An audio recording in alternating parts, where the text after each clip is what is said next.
আজ আমাদের গল্পের নাম দুর্বলের শক্তি বুদ্ধি। জঙ্গলে এক দুষ্টু সাপ ছিল। ছোট্ট পাখিরা তাকে কিভাবে শায়েস্তা করলো এসো শুনি। আজ আমার মন চাইছে পাখির ডিম খেতে। যাই যাই যাই, অনেক ঘুম হয়েছে, এবার দেখি পাখি দুটো আবার ডিম পেড়েছে কিনা।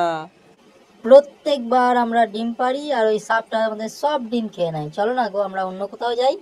কোথায় আর যাব? যেখানেই যাব সেখানেই কোনো না কোনো বিপদ আছে। বড্ড খিদে পেয়েছে, চলো কিছু খাবার খুঁজে খাই। হ্যাঁ চলো যাই। ওই তো গাছের ডালে বাসা, আর পাখি দুটো নেই দেখছি। এই তো সুযোগ, এই সুযোগ না কাজে লাগাতে হবে। যাই যাই যাই, বাসায় গিয়ে দেখি। আরে বাস, এতগুলো ডিম! আহ, কি দারুণ খেতে! যাই যাই যাই, এবার ঘুমাইগা।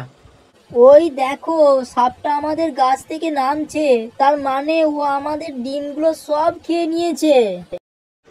চলো চলো গিয়ে দেখি চলো চলো।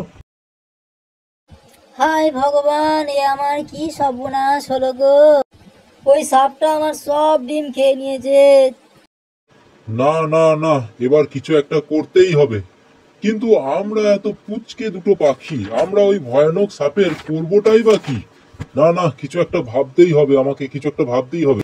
ওগো চলো না, আমরা বরং কাক দাদার কাছেই যাই। এটা তুমি মন্দ বলো নাই, কাকদাদা অনেক জ্ঞানী, উনি নিশ্চয়ই কিছু ব্যবস্থা করে দেবে। চলো কাকদাদার কাছেই আমরা যাই এখন। এই ফর্মুলাটা আবিষ্কার করে আমি বিজ্ঞানী হবই হব। খবরের কাগজে আমার নাম ছাপানো হবে। বিজ্ঞানী ডারকাক মহাশয়, কাক রসায়ন তত্ত্ব আবিষ্কারক। ওহ, যা হবে না!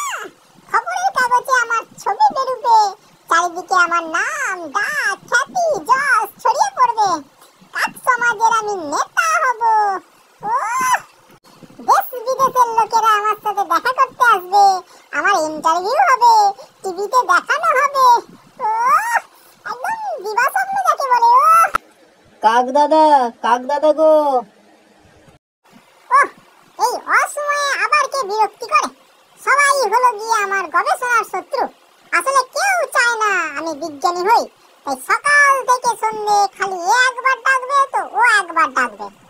জ্বালার উপর যন্ত্রণা, জীবনটা বেদনা, আর শান্তি পেলুম না। ও কাক দাদা, বাড়িতে আছো নাকি গো? আরে বাবা, বাড়িতে থাকবো না তো কি আমেরিকা যাব? কাকদাদা, বড় বিপদে পড়ে তোমার কাছে এসেছি, একটু দরজাটা খোলো না গো। বিপদে পড়লেই তো কেবল আমার কথা মনে পড়ে। কাজের সময় কাজী, আর কাজ ফুরেলেই পাজি। যত জ্বালাতন! দাঁড়াও, দরজা খুলছি। আচ্ছা বেশ, দাঁড়াচ্ছি।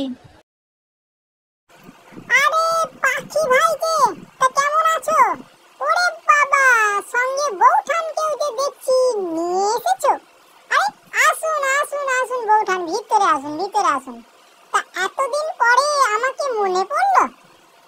বড় বিপদে পড়ে তোমার কাছে এসেছি গো কাক দাদা, তুমি আমাদের বাঁচাতে পারো। বিপদ? তোমাদের কি বিপদ? আমাদের জঙ্গলে একটা সাপ আছে, সে সব সময় দুষ্টুমি করে আর সব পাখিদের ডিমগুলো খেয়ে নেয়। এই সাপের হাত থেকে বাঁচার কোনো উপায় বলো কাক দাদা।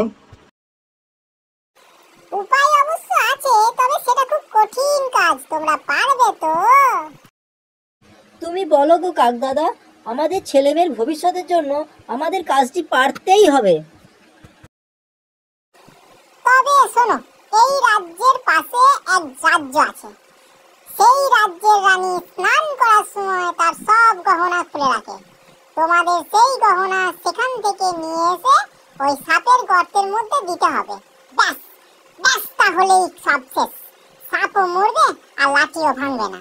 ধন্যবাদ কাকদাদা, তাহলে এখন আমরা আসি। আরে সবে তো এসেছো, আমার আবিষ্কার করা কাকের দুধের চা খেয়ে বলো কেমন বানিয়েছি। সঙ্গে বোনাস হিসাবে কাককুট বিস্কুটও আছে। না গো কাক দাদা, আগে ওই সাপটাকে জব্দ করি, তারপরে এসে না হয় খাবো। বলছো? বেশ, তবে তাই হোক।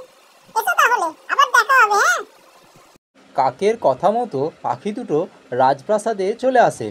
ওই তো রানীমা স্নান নেমেছে। চলো চলো, সোনার গহনাগুলো মুখে করে তুলে নি, চলো। এই যা, পাখি দুটো আমার গহনা নিয়ে চলে যাচ্ছে। প্রহরী প্রহরী, পাখি দুটোকে ধরো। প্রহরী আমাদের ধরার আগেই এই গয়না সাপের বাসাতে গিয়ে ফেলতেই হবে।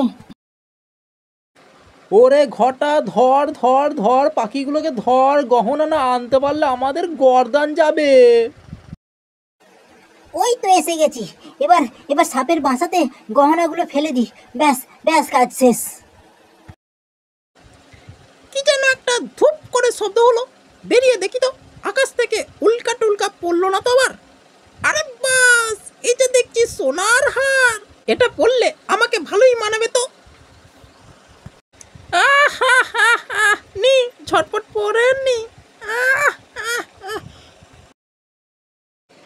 ওরে বটা, ওই দেখ সাপটা রানীমার গহনা পরে বসে আছে। ওরে মার মার মার।